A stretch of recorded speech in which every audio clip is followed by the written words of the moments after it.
Oi? Não, porque senão vai ter que colocar próximo. Mas não está gravando, dá para pegar o som.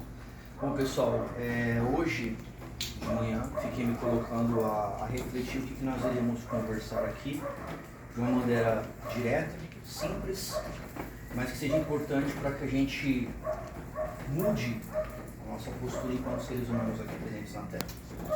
Essa semana, recentemente, nós temos um grupo de irmãos espirituais que auxiliam o desenvolvimento aqui dos trabalhos desse projeto. Dentre esse agrupamento de espíritos que vem se apresentando, nos dando direcionamento, nos dando as propostas de trabalho, existem médicos, existem caboclos, existem pretos velhos, da mais vasta etnia. Por quê? Porque a gente sabe que quando nós passamos para o plano espiritual, nós continuamos a desempenhar aquilo que nós fazíamos na nossa última presente encarnação, ou aquilo que é muito forte na nossa essência. Então, se na vida passada, numa última presença, eu estive como médico, e aquela minha atuação foi importante para aquela coletividade que eu posso encontrar encarnado, eu continuo no plano espiritual exercendo a minha função de médico, até que num dado momento, outras oportunidades de tarefa chegam até mim, e dali eu venho com uma outra proposta reencarnatória para dar continuidade a uma nova proposta de trabalho, que não necessariamente eu vou ver como médico. Então aquilo que é mais gritante dentro da nossa alma é aquilo que nós continuamos a desempenhar no plano espiritual. Então falar de trabalho espiritual é algo muito eclético, algo muito grandioso e sim universalista. Porque a espiritualidade não veste bandeira, a espiritualidade não veste uma crença, ela não veste religião. A espiritualidade, ela veste o trabalho. E o trabalho, ele vem na conformidade daquilo que se precisa, daquilo que é necessário. Sabemos sim que agrupamentos se agrupam de acordo com o nível de consciência que cada pessoa tem, e ali eles trabalham na conformidade com aquele meio. Então, a gente vê essa diferença de crenças, essa diferença de religiosidades, porque cada agrupamento entende que aquele agrupamento de consciências que vibram naquele mesmo tipo de sintonia precisam daquela linha de informação. Mas a espiritualidade em si, ela não tem bandeira. Falar de amor, falar de fraternidade, falar de progresso é universal. Mas enquanto encarnados, temporariamente numa realidade física dimensional, a gente se agrega a um agrupamento de consciências a qual nós temos afinidades, gerando sintonia com aquele agrupamento de pessoas que nós temos. Dentro disso, alguns agrupamentos que vêm se apresentando, se fazendo presença aqui para conosco, também são irmãos que não são pertencentes a esse planeta. Sim, não tenho por que esconder isso. Falar de espiritualidade é falar do universo. Se a gente pegar as obras de Allan Kardec, a espiritualidade vai falar o seguinte: o princípio inteligente no universo é o princípio espiritual. Então tudo no universo parte de uma fonte espiritual. Então a Terra não é o único ponto de inteligência, não é o único ponto de culminância para a gente falar de espiritualidade. Se dentro do nosso conhecimento, que ainda é tão insignificante, como Chico dizia que nossa inteligência é um cisco diante da inteligência do Criador, quais são esses outros anais evolutivos que permitem a interação do homem através do universo? Então é natural sim que outros irmãos também, de outras civilizações, também se façam presentes nesse diálogo, nessa pergunta, porque nós nessa geração estamos abertos a isso. E um desses, que não é daqui, que se apresenta para a gente com o nome de Ametis, que expõe para a gente que é pertencente ao sistema estelar de Antares, depois vocês pesquisem na internet, que vocês vão ter um choque do tamanho da grandeza dessa estrela, que é uma estrela de quinta grandeza, ou seja, é 10 vezes maior do que a nossa estrela que nós concebemos como Sol. E ela pediu que fosse feita uma seguinte pergunta para cada um de vocês nesta manhã de hoje. Então, a pergunta dela é o seguinte: que vocês orem para dentro de vocês, que vocês façam um caminho de interiorização, porque ela explica que a verdadeira viagem não é a viagem para fora. Ela explica que nós só vamos conseguir conceber e angariar novos níveis de tecnologia que vão permitir a interação do homem com essas outras civilizações quando o homem compreender que a viagem é interna. Que é necessário que nós primeiro tenhamos bagagem, amplitude espiritual para fazer uma viagem interna, para que aí sim, no dado momento, quando a humanidade estiver preparada, a gente consiga fazer voos para fora da nossa realidade planetária. E a pergunta que ela pede para todos nós, dentro de cada um de nós: você é uma bomba nuclear? E ela foi bem incisa. Você é uma bomba nuclear. A gente vê que da década de 40 para frente, depois que o homem acessou a energia nuclear, o homem ele tem dois viés para usar a inteligência. Ele podia muito bem utilizar a tecnologia, esse conhecimento das forças telúricas do universo, das forças ínfimas do universo, por progresso, por equilíbrio, por harmonia, por crescimento científico. Mas a nossa prepotência e a nossa vaidade enquanto seres humanos aqui, que a gente acha que a gente é Deus, a gente infelizmente utilizou a tecnologia para a guerra, para a destruição. Mas o porquê disso?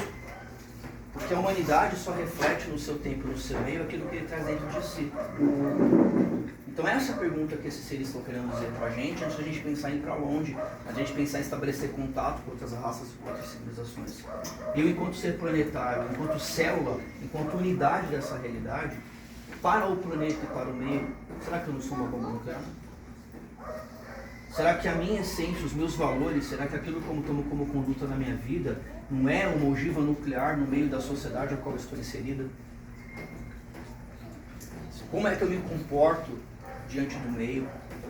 Como que eu exteriorizo para a realidade do meio a minha essência? Será que em algum momento eu não estou sendo agressivo? Será que em algum momento eu não estou sendo ignorante? Será que eu não estou querendo que os outros façam um papel que nesse momento compete a mim fazer primeiramente para comigo mesmo? Para que a gente se torne referência para a nova geração? Porque a gente quer mudar o meio, a gente quer que o meio nos traça soluções, mas é como eles explicam, a solução está com a gente, está dentro da gente. Não é eles que vão mudar o eixo do planeta, não é eles que vão ascensionar o nosso grau de espiritualização. Não é a espiritualidade que vai fazer o que compete a gente fazer, porque o trabalho primeiro começa com a gente. A gente vê um trabalho hercúleo da espiritualidade, de toda essa grandiosidade do universo, de trazer num dado tempo um grande mensageiro de luz que se corporificou na mesma realidade que a gente, no mesmo nível de densidade que a gente, que comeu, bebeu e teve as mesmas necessidades fisiológicas que a gente, mas que tinha uma potência espiritual elevada, porque é um dos governantes que preside o nosso sistema sideral, mas que veio naquela figura simples do Nazareno, de Jesus. Olha o trabalho hercúleo dessas forças siderais, dessas forças cósmicas, desse Criador, dessa fonte universal, para que a humanidade dê o seu salto evolutivo. Mas não é eles que vão fazer o que compete a gente.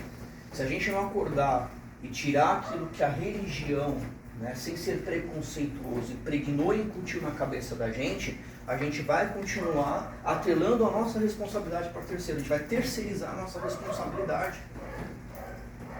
quando a responsabilidade está dentro de nós. Se a gente vê ali nas passagens do Evangelho, quem não teve a oportunidade de ver, é acessível. Se até ele, diante da sua envergadura espiritual, passou por dificuldades, passou por provações, foi humilhado, caçado, perseguido, tratado da pior forma possível, e diante do momento em que ele estava sendo acusado e sentenciado, na frente do poder emergente da terra, ele não dirigiu nenhuma palavra de protesto. Ele podia chegar naquele momento e pedir a defesa dele. Eu não fiz nada. Eu só dei amor. Eu só ensinei vocês a caminhar. Eu só ensinei a vocês a fazerem os caminhos. Porque eu sou o caminho, a verdade e a vida. Que ninguém vai ao Pai, ao Criador, se não for através de mim. Porque eu estou deixando um legado para vocês. Eu não estou deixando religião. Eu não estou deixando um sistema de crença que aprisiona a mente para que a mente não voa. Eu estou deixando um legado de posteridade para que vocês, crianças que ainda dormem, acordem e entendam o papel e a ferramenta a qual vocês são necessários, a qual vocês foram convocados para esse planeta. Porque todos nós temos um papel aqui. Todos nós. Eu sempre falo, trabalho com ferramentas humanas. Às vezes eu vejo pessoas assim de equipe de limpeza e falam assim, mas meu trabalho não é importante. Tá? O que seria de um gerente se ele chegasse num escritório sujo? Mas precisou daquela simples mulher faxineira, que na concepção dela é insignificante, mas para mudar o clima é aquela realidade. Se aquela pessoa que está lá no poder não deu valor, mas o trabalho dela e a dignidade foi feito com honra e com exímio. Ela fez o papel que lhe competia.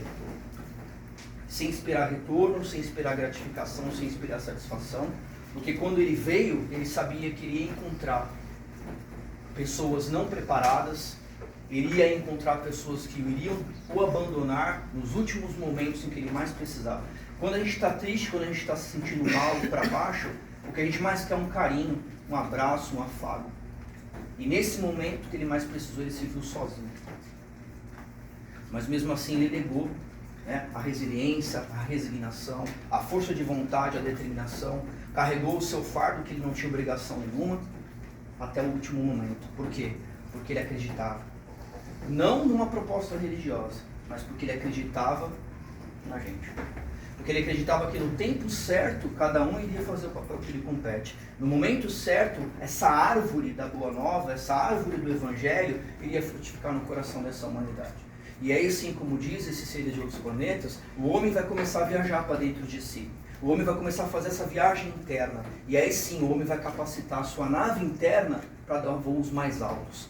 Porque enquanto a gente não largar a nossa prepotência, nosso orgulho, a nossa vaidade, enquanto a gente não se rebaixar, não digo no nível de fragilidade humana, mas entender o nosso papel dentro desse eixo maior, a gente vai continuar indo para fora e não vê nada, porque a gente ainda não desenvolveu o olho de ver. Enquanto muitas vezes a chave de resposta não está lá, está tão perto de nós, do nosso lado, mas a gente não desenvolveu sensibilidade para perceber.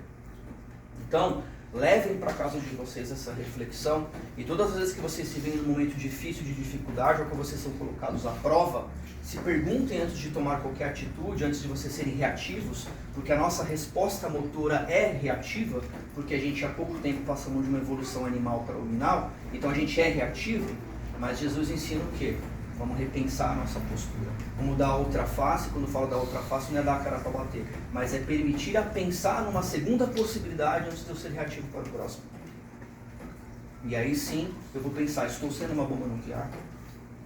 Porque como explica esses seres, eles já têm entendimento que eles, enquanto unidade e interação com o todo, eles falam que eles têm esse conhecimento que eles estão como se fosse no oceano, mergulhado no oceano de energias.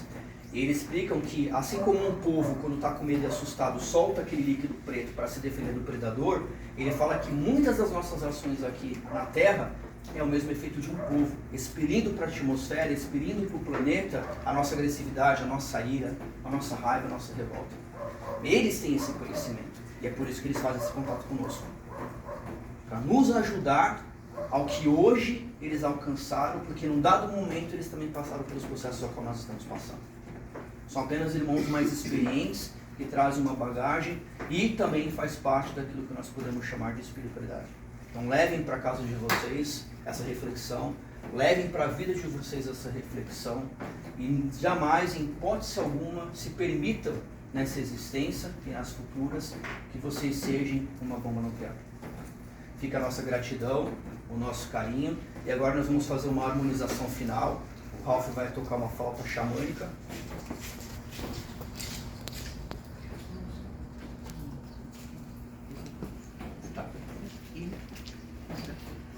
Eu vou falar rapidinho, pode até desligar agora já.